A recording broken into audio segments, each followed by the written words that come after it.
Hay una frase de Franz Kafka que la verdad siempre me ha dado mucho que pensar. A ver. La juventud es feliz porque tiene la capacidad de ver la belleza. Quien conserva la capacidad de ver la belleza no envejece jamás. Es muy buena.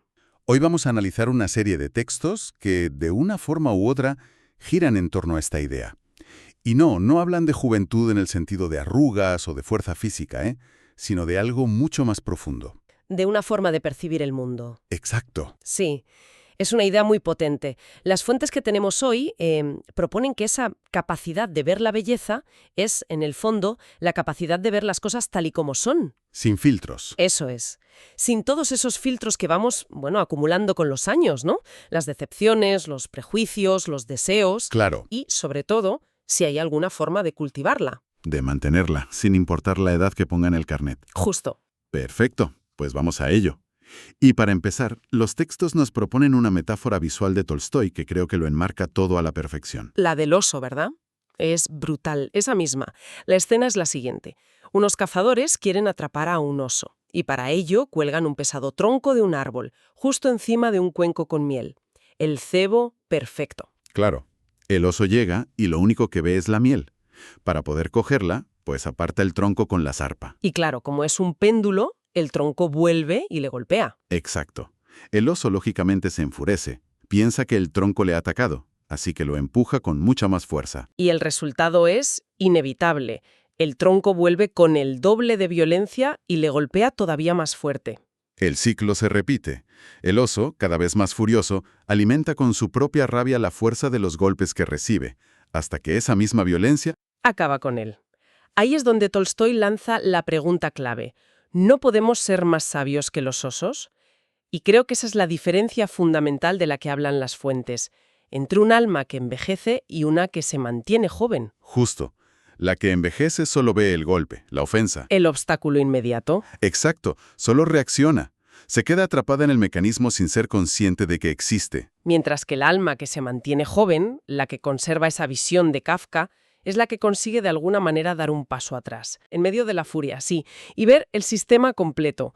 No ve el tronco como un enemigo personal, sino que entiende la física de la situación, entiende que es un péndulo. Pero a ver, seamos sinceros. ¿No es una reacción humana y totalmente natural enfadarse si algo te golpea? ¿Pedirle a alguien que en ese momento se ponga a analizar la física de la situación? Claro. Parece poco realista, ¿no? Es una objeción muy buena, y es que esa es la clave de todo. No se trata de no sentir el golpe o de reprimir el enfado. Ah, vale. Se trata de que esa reacción inicial no sea la única historia. La sabiduría, esa juventud, es la capacidad de tener esa segunda mirada. De sentir el cabreo inicial, pero que un segundo después, una parte de tu mente diga, ¿un momento? ¿Qué está pasando aquí realmente? ¿Dar un paso atrás? Eso es, darse cuenta de que responder a la violencia con más violencia solo te va a traer más dolor a ti. No es pasividad, es inteligencia estratégica. Vale, ahora lo entiendo mucho mejor.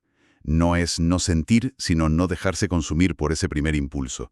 Esto me conecta con otra idea de las fuentes. A ver. La del maestro que dice, cuando mires la luna, ves solo la luna. Que parece una tontería de lo simple que es, pero es casi imposible. Es dificilísimo. Porque si tienes hambre, no ves la luna. Ves un queso. Claro. O si estás enamorado, ves la cara de la persona amada. Si acabas de leer algo sobre asteroides, ves una amenaza. Siempre estamos proyectando nuestros deseos, nuestros miedos, nuestros recuerdos sobre la realidad. Esos son los filtros de los que hablábamos al principio. Entonces, mantenerse joven es un ejercicio constante de limpieza, como limpiar unas gafas que se ensucian sin parar. Me gusta esa analogía. Pienso en algo cotidiano. Recibes un email de trabajo con un tono un poco psico. La reacción del oso es verlo como un ataque personal. Totalmente. La visión clara sería parar un segundo y leerlo por lo que dice literalmente, sin añadirle toda una historia de intenciones ocultas. Va por ahí. Has dado en el clavo. Cada decepción nos añade una capa de cinismo. Cada herida nos enseña a ver una amenaza donde quizás no la hay. Cada éxito, una capa de arrogancia. También, la práctica de la que hablan los textos es exactamente esa. Volver una y otra vez a la percepción directa. Ver la luna como la luna, el email como palabras, y a una persona como una persona, no como la confirmación de nuestros juicios previos. Exacto. Es un trabajo que no se acaba nunca. Vale, entiendo la idea de limpiar la lente, de ver con más claridad, pero me pregunto, ¿esto se queda en una idea bonita o realmente cambia la forma en que una persona actúa en su día a día? Cambia por completo la forma en que uno actúa, porque una visión clara lleva a una acción clara. Hay una cita de Robert Louis Stevenson en los textos que lo resume de forma brillante. ¿Cuál? Guárdate tus miedos para ti, pero comparte tu valor con los demás. ¡Uf, qué buena! El alma que ha envejecido, la que tiene la lente sucia, hace justo lo contrario. Airea constantemente sus ansiedades, sus quejas, sus miedos. Y se guarda para sí sus pequeños actos de valentía o generosidad, y al hacerlo envenena el ambiente, claro, contagia el miedo. Exacto. Mientras que compartir el valor, por pequeño que sea, inspira y construye. Y eso va creando lo que las fuentes llaman una arquitectura interna. Una arquitectura interna, me gusta eso. Sí, se habla de desarrollar liderazgo, disciplina, templanza, a través de prácticas diarias. ¿Como la meditación o la reflexión? Mente. De ahí sale la idea de correr constantemente hacia el fuego. Hacer lo que sabes que es correcto sin importar si te apetece, si tienes miedo o si alguien te está mirando. Justo. Es curioso, uno de los textos menciona que esto se refleja incluso en la postura física. Dice algo como alerta y digna, pero no rígida. Sí, ni derrotada ni a la defensiva. Hasta la forma en que nos sentamos o caminamos puede reflejar esta visión del mundo. Totalmente. Piensa en el lenguaje corporal de alguien que se siente siempre atacado. Hombros encogidos, postura defensiva, o el de alguien derrotado por el cinismo. La postura de la que hablan las fuentes es la manifestación física de una mente que ve el mundo con claridad. Está presente, atenta, pero relajada porque no está en lucha constante contra él. Y dentro de esa arquitectura de carácter hay que dejar sitio para la complejidad. Me ha encantado el ejemplo de Chesterton que se menciona. El del tirador, ¿verdad? Sí, decía que la palabra bueno tiene muchos significados. Si un hombre le dispara a su abuela a 500 metros, se le podría llamar un buen tirador. Pero no necesariamente un buen hombre. Exacto. Ese matiz es crucial. Porque la mente, que envejece, tiende a simplificarlo todo, a verlo en blanco y negro. Si alguien es hábil, asume que es bueno en todo. O si comete un error, lo condena por completo. La visión joven, la clara, es capaz de sostener esas dos ideas a la vez sin problema. Puede admirar la destreza del tirador y, al mismo tiempo, condenar moralmente su acción. No necesita etiquetas simples. Claro. Y es fácil caer en esa trampa. Vemos a un empresario de mucho éxito y asumimos que es una buena persona en todos los sentidos. O a un artista genial y perdonamos comportamientos terribles. Se nos olvida separar la habilidad del carácter. Y esa separación es una forma superior de claridad, desde luego. Hablando de esto, hay una anécdota fantástica en el material que ilustra otro aspecto de esta visión clara: la humildad. ¿Ah, sí? El cómico Pete Holmes estaba felicitando a Mitch Horowitz, el creador de la serie Arrested Development, por el gran trabajo que había hecho criando a sus dos hijas. Y la respuesta de Horowitz es genial. Sí, en lugar de sacar pecho y decir «gracias, soy un padrazo», bromeó y dijo «bueno, ellas hicieron la mayor parte». Es que es una respuesta que encierra una paradoja muy profunda. Por un lado, somos cruciales en la vida de los demás, como padres, como líderes, como amigos. Lo que hacemos importa, y mucho. Pero a la vez. A la vez, somos mucho menos importantes de lo que nuestro ego nos quiere hacer creer. Y este es otro matiz de esa visión clara. No es solo ver el péndulo del oso, es también verte a ti mismo dentro del sistema con la perspectiva correcta. La mente envejecida se va a uno de los dos extremos, ¿no? O se cree el centro del universo, el arquitecto de todos los éxitos. O se hunde en la impotencia y piensa que no pinta nada. Y ambos son fallos de visión. Exacto. Es como dice una cita de Paulo Coelho que aparece en las fuentes. Tu propia importancia, de que tienes claro tu papel estelar, has perdido la perspectiva. Empiezas a actuar para proteger ese supuesto rol en lugar de responder a la realidad. Exacto. Esta idea de la humildad me lleva a otro consejo de las fuentes que al principio me ha chocado un poco. A ver. Pon el listón bajo. El día de hoy no será perfecto y nadie se va a apartar de tu camino. Suena un poco a conformismo, ¿no? A falta de ambición. Entiendo que suene así, pero creo que el enfoque es otro. No es un llamado a la mediocridad, sino al realismo. Es el antídoto contra la mentalidad del todo o nada. Claro. La mente que envejece exige perfección desde el primer día, y como no la encuentra, se frustra y abandona. Ve cualquier imperfección como un fracaso total. Mientras que la mente joven entiende que el progreso es un proceso imperfecto y continuo. Justo. Ah, vale. Es más bien una estrategia para poder mantener el esfuerzo a largo plazo. Encontrar la belleza en el proceso, aunque no sea perfecto. Totalmente. Como lo que se menciona de la investigación de Matt Walker sobre el aprendizaje. Que la práctica no te hace perfecto. Sino que la práctica, seguida de una buena noche de sueño, es lo que te acerca a la perfección. Exacto. El descanso no es pereza, es una parte fundamental de la infraestructura del crecimiento. La mente envejecida obsesionada con el esfuerzo constante lo ve como una pérdida de tiempo. La mente joven entiende que es en esa pausa cuando el cerebro consolida lo aprendido. Y este principio se puede aplicar a sistemas mucho más grandes. Como los 3 principios del entrenador Dan John, que se citan, que aunque hablan de entrenamiento físico, a mí me parecen universales, son totalmente universales. El primero, el cuerpo es una sola pieza, es decir, todo está conectado. No puedes mejorar una parte ignorando el resto. Lógico. Todo funciona, pero solo durante unas 6 semanas.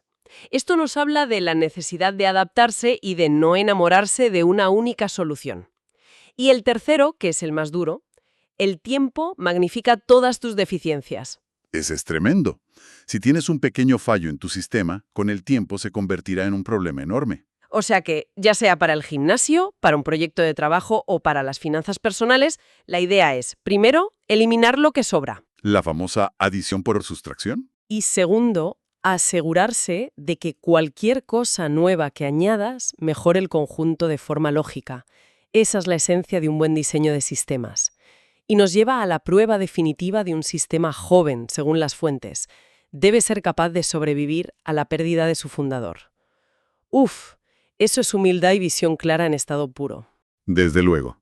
La mentalidad envejecida construye monumentos a su propio ego, sistemas que dependen de ella. La mentalidad joven construye sistemas que prosperarán en su ausencia. Todo esto de los sistemas y la humildad me lleva a una pregunta muy práctica. ¿Cómo usamos esta visión clara para tomar una de las decisiones más importantes de la vida, que es a qué dedicarnos? Pues las fuentes proponen un modelo muy elegante y claro, basado en 3 preguntas. Los 3 círculos. No, eso es. 3 círculos que deben solaparse. La primera pregunta es, ¿qué se te da bien? ¿Cuáles son tus talentos naturales? La segunda, ¿te encanta hacerlo? ¿Sientes una pasión que te hará soportar las partes más duras? Y la tercera, que a veces se nos olvida, ¿alguien lo necesita? ¿Hay un mercado para ello? ¿Están dispuestos a pagar por hacerlo? Exacto. La mente envejecida, con su visión de túnel, se obsesiona con una sola de esas preguntas y luego no entiende por qué se siente vacía o frustrada. Claro, es muy tentador. Ves una oferta de trabajo con un sueldazo y piensas, ya me gustará con el tiempo, ignorando el círculo de la pasión. O al revés, te lanzas a tu pasión sin pensar si eres realmente bueno en ello o si a alguien le interesa, y te estrellas contra la realidad. La belleza. Esa visión clara está en encontrar el punto donde se cruzan los 3 círculos. Y encontrar esa intersección nos lleva a una idea todavía más amplia que aparece en los textos, una de Darwin, que desmonta un mito muy extendido. El de la supervivencia del más fuerte, ¿no? Sí, que siempre se interpreta como competencia brutal. Pero lo que él realmente destacó como clave para la supervivencia y el avance de la especie no fue la competencia, ¿Y qué fue? fue la inteligencia, el sentido moral y sobre todo la cooperación social. Es increíble. Porque toda la narrativa que nos venden, sobre todo en el mundo de los negocios, es de competencia salvaje, de comer o ser comido. De ser el oso más agresivo. Exacto. Y resulta que Darwin, el padre de la evolución, apuntaba casi a lo contrario. La narrativa moderna en ese sentido es una narrativa envejecida, que solo ve el conflicto. Una visión más clara y amplia revela que nuestro verdadero poder, tanto individual como colectivo, reside en nuestra capacidad para colaborar. Es como lo que decía Sócrates. Cuando le preguntaron de dónde era, no contestó, soy de Atenas. Dijo, soy un ciudadano del mundo. Esa es la visión amplia, la que ve la conexión donde otros solo ven tribus y fronteras. Y esta visión se puede aplicar hasta en las cosas más prácticas, como las finanzas. Totalmente. Los textos mencionan principios como gasta en ahorrar, gánalo antes de comprarlo, invierte en aprendizaje constante. Pero espera, eso de gánalo antes de comprarlo va en contra de toda la cultura moderna del crédito. Del cómpralo ahora y paga después, sí. ¿Cómo se cultiva esa paciencia, esa visión joven, en un mundo que nos empuja constantemente a la gratificación instantánea? Es el mismo desafío que el del oso con el tronco. El mundo nos ofrece la miel inmediata del crédito, pero no nos enseña a ver el tronco de la deuda que viene después. Claro. Cultivar esa paciencia es un acto de visión a largo plazo. Significa cambiar la definición de riqueza. La visión envejecida la define como acumulación de objetos. ¿Y la visión clara? La define como capacidad, autonomía y opciones. Gastar en ahorrar o invertir en aprendizaje no te da un objeto nuevo hoy, pero te compra libertad y seguridad mañana. Es ver el mecanismo completo, no solo el cebo. O sea que, al final, el hilo conductor de todos estos textos es que esa juventud eterna no es algo que se tiene o no. Es una práctica activa. Es una disciplina diaria. La disciplina de intentar ver con un poco más de claridad. Eso es. Es el trabajo consciente de darte cuenta de cuándo estás actuando como el oso, golpeando el mismo tronco una y otra vez, de pillar a tu mente viendo un queso en lugar de la luna. O de recordarte, cuando el ego se infla, que ellas hicieron la mayor parte. Exacto. Es un retorno constante a la realidad sin adornos. Es aprender a ser moderados cuando las cosas van bien, a compartir el valor en lugar del miedo, a construir sistemas que no dependan de nosotros y a entender, como decía Darwin, que cooperar nos lleva mucho más lejos que competir. Y no se trata de negar que la realidad a veces es dura y difícil. No es un optimismo ingenuo. Para nada. Se trata de desarrollar la disciplina para verla en toda su complejidad y también en su belleza, sin las capas de polvo que la distorsionan y que nos hacen sufrir de más. Para terminar, hay una última idea de Einstein en las notas que creo que lo envuelve todo de una forma magistral. Así. Se dice que le preguntaron una vez que si tuviera una hora para resolver un problema del que dependiera su vida, ¿cómo la usaría? Y su respuesta es la máxima expresión de esta visión joven. Dijo que dedicaría los primeros 55 minutos a determinar cuál es la pregunta correcta. Solo 5 minutos para la solución. 55 para encontrar la pregunta adecuada. Y ese es quizás el mayor acto de claridad. La mente envejecida se precipita hacia las soluciones que ya conoce, a los martillos que siempre usa. La mente joven tiene la paciencia y la humildad de detenerse en la incertidumbre. Para asegurarse de que está intentando resolver el problema correcto. Y esto nos deja con una reflexión final para darle vueltas. ¿Cuál es la pregunta importante que quizás hemos estado pasando por alto en nuestra vida por la prisa de encontrar una respuesta?